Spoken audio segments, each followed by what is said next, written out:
Hi, I'm Dr. Larry Malerba, and welcome to the All Things Homeopathy channel. In this episode, I'm going to give you a brief overview of homeopathy and what it's all about. Homeopathy in a nutshell, if you will. So let's jump right in. Homeopathy is a 200-year-old system of medical therapeutics based upon the law of similars.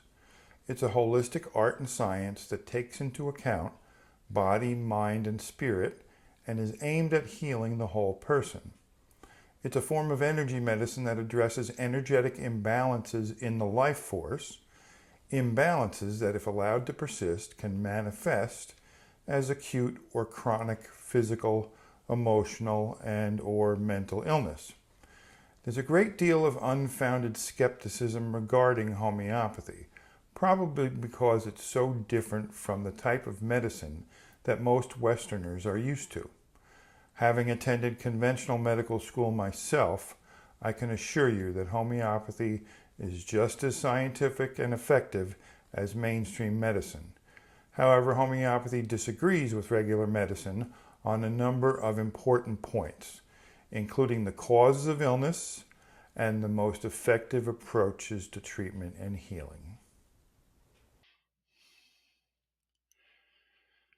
Now, Dr. Samuel Hahnemann, the founder of homeopathy, was a German physician who uncovered a peculiar phenomenon while he was translating a medical textbook from English into German. He was struck by a description of the symptoms that a toxic dose of Peruvian bark was known to be able to cause. To Hahnemann, those symptoms sounded a lot like the symptoms of malaria. He thought that this was rather odd, given that the very same bark was actually used by physicians of his time to treat malaria. It turns out that Peruvian bark contains quinine. Nowadays, synthetic versions of quinine are still used by modern medicine to treat malaria.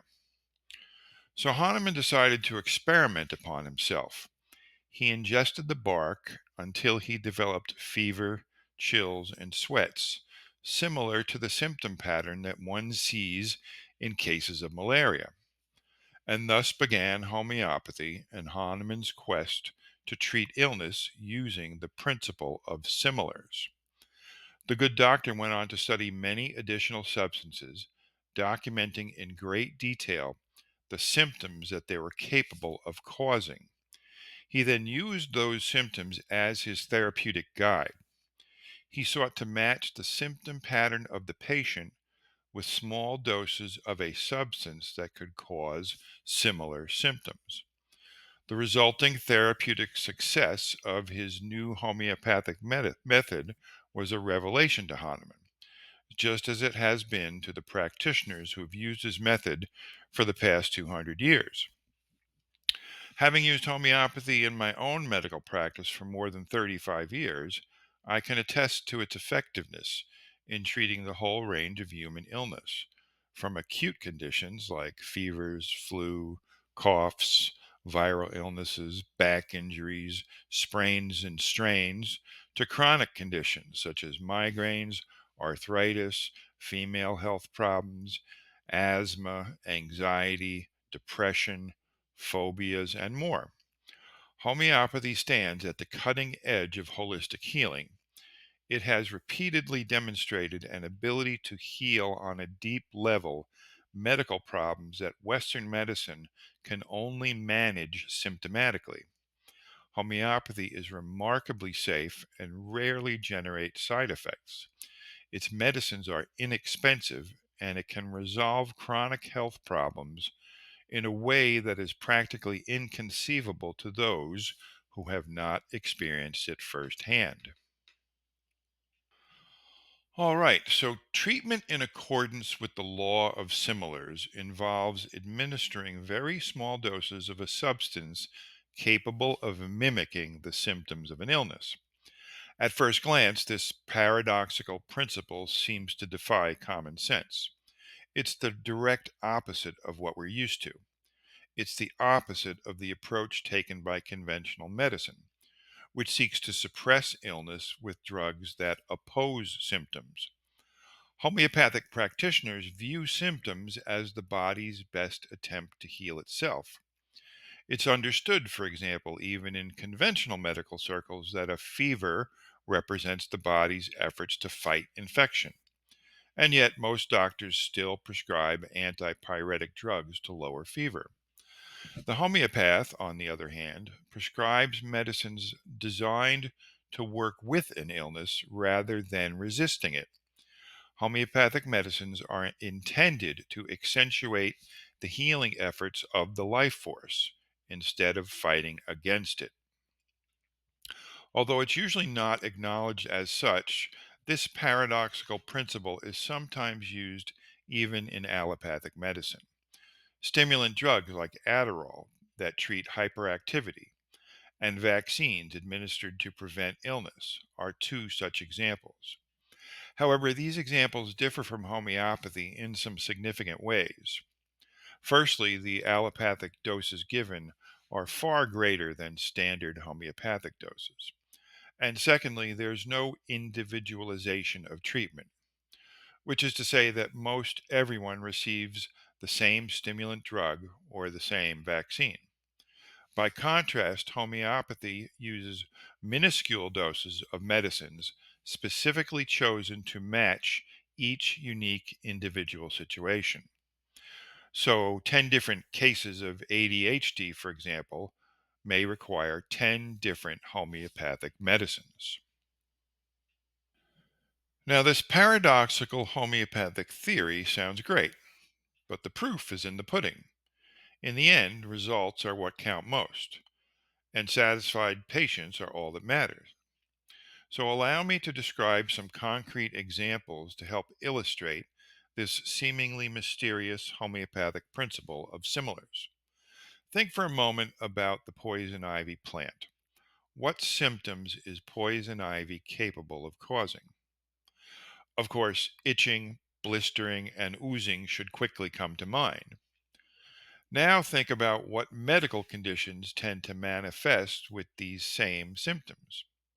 A case of poison ivy itself is a prime example. And it's true, sometimes homeopathic poison ivy, also known as Rus tox, can be an indicated remedy for poison ivy. But with that said, recall for a moment the foundational principle of homeopathy, the law of similars. Although treating poison ivy with homeopathic doses of poison ivy may sometimes work, it's not an example of a similar as much as it is an identical. So let's think again about illnesses that have symptoms similar to poison ivy. How about chickenpox? What about herpes or shingles? Even some cases of dermatitis involve itching and blistering. It turns out that Rus tox is the most commonly indicated homeopathic medicine for chickenpox, and it's also been used successfully to treat herpes, shingles, and dermatitis too.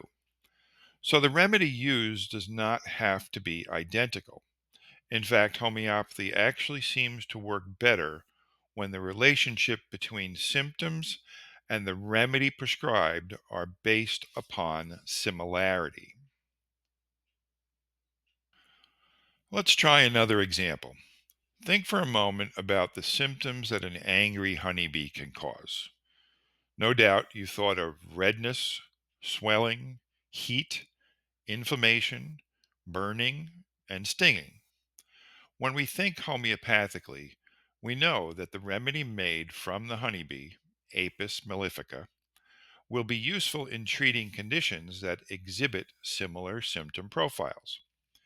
Apis, therefore, has a reputation as an effective treatment for cases of hives and allergic reactions, both of which can involve heat, redness, swelling, and inflammation. Apis can also be used to treat conjunctivitis, tonsillitis, and not just bee stings, but insect stings of many types, as long as the symptoms involved are similar to those produced by the honeybee. Now, the really interesting thing is that the principle of similars can also be used to treat emotional symptoms, and behavioral problems. Not only that, but sometimes a physical symptom can provide the necessary clue needed to help choose a remedy for a person's emotional problems. And sometimes an emotional symptom can serve as a clue that leads to the solution for a physical problem. Here we see how homeopathy demonstrates the ironclad reality of the mind body connection better than any other therapeutic system of healing. Now, when Dr. Hahnemann began to experiment with potential homeopathic medicines, he was naturally concerned about their safety. So he reduced their dosages in order to minimize the possibility of toxicity. Much to his surprise, while the lower doses made his medicine safer, it did not diminish their therapeutic effects. For example, it was Hahnemann who first used the ipecac plant as a medicinal substance. Until recently, syrup of ipecac was still being used by mainstream medicine in cases of accidental poisoning. Its ability to induce nausea and vomiting came in handy when there was an urgent need to empty the contents of the stomach. However, Hahnemann used ipecac for the opposite reason. While Western medicine used ipecac to cause nausea and vomiting, Hahnemann used it in its homeopathic form to treat the very same symptoms. So, homeopathic ipecac can be helpful, for example, for a person with a gastrointestinal flu who's experiencing nausea and vomiting. Hahnemann found that by giving very small doses, he was able to avoid Ipicac's unpleasant effects while maintaining its homeopathic power. Thus, Hahnemann discovered that the paradoxical effect of a homeopathic preparation is completely dependent upon the dosage used. Hahnemann lowered the dosages of his homeopathic preparations to such an extreme that his contemporaries began to doubt his methods. They believed the doses were far too small to be able to produce either toxic or therapeutic effects.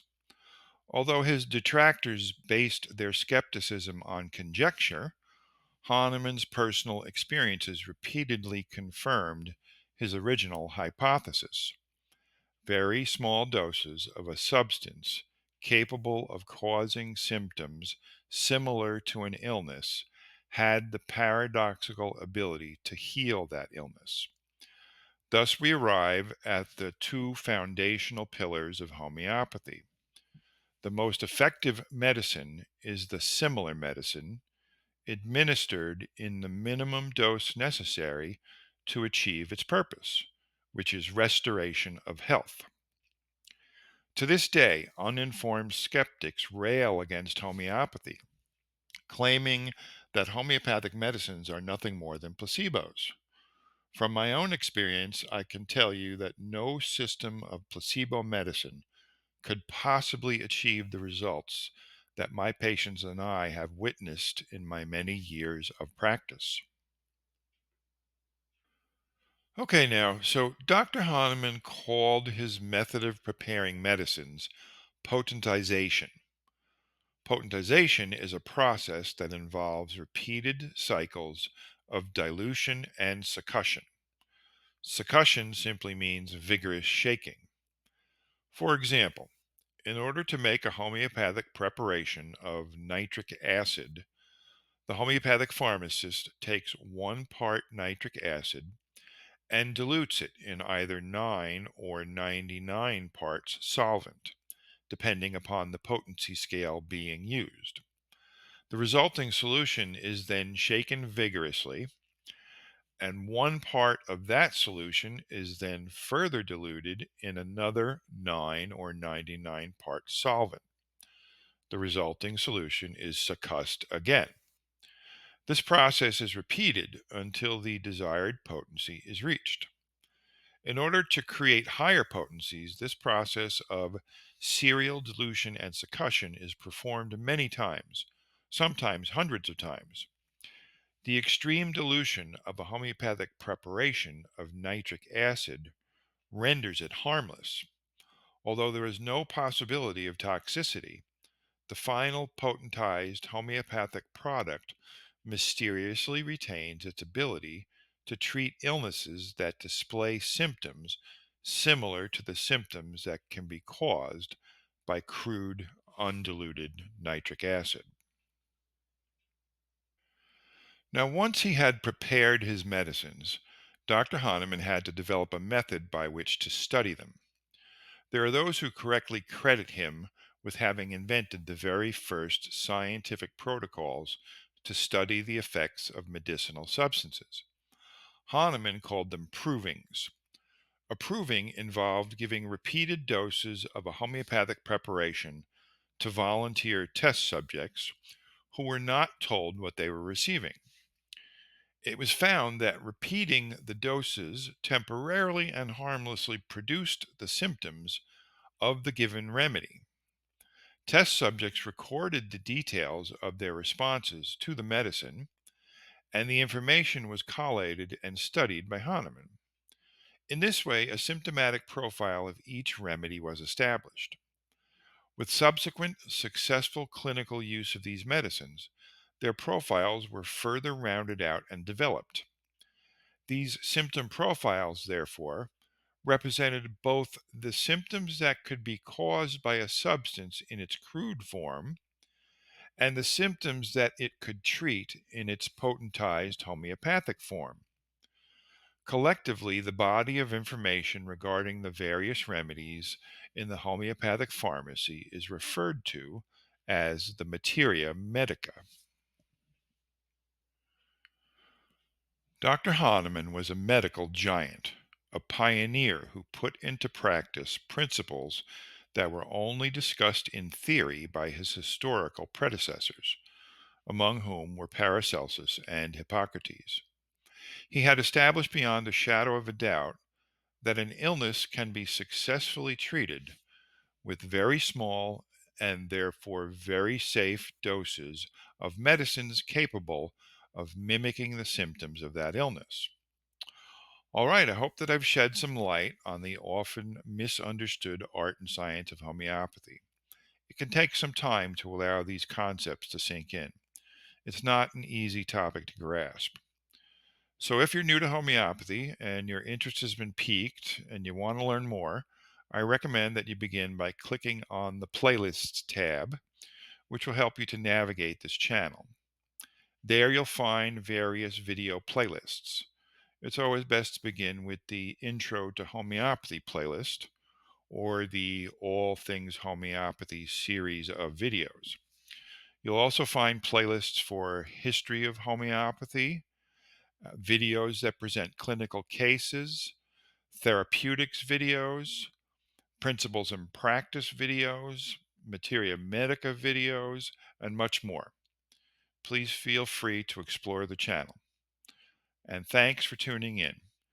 If you like what you find, don't forget to subscribe, and I hope that you'll tune in again to the All Things Homeopathy channel. Until then, may the vital force be with you.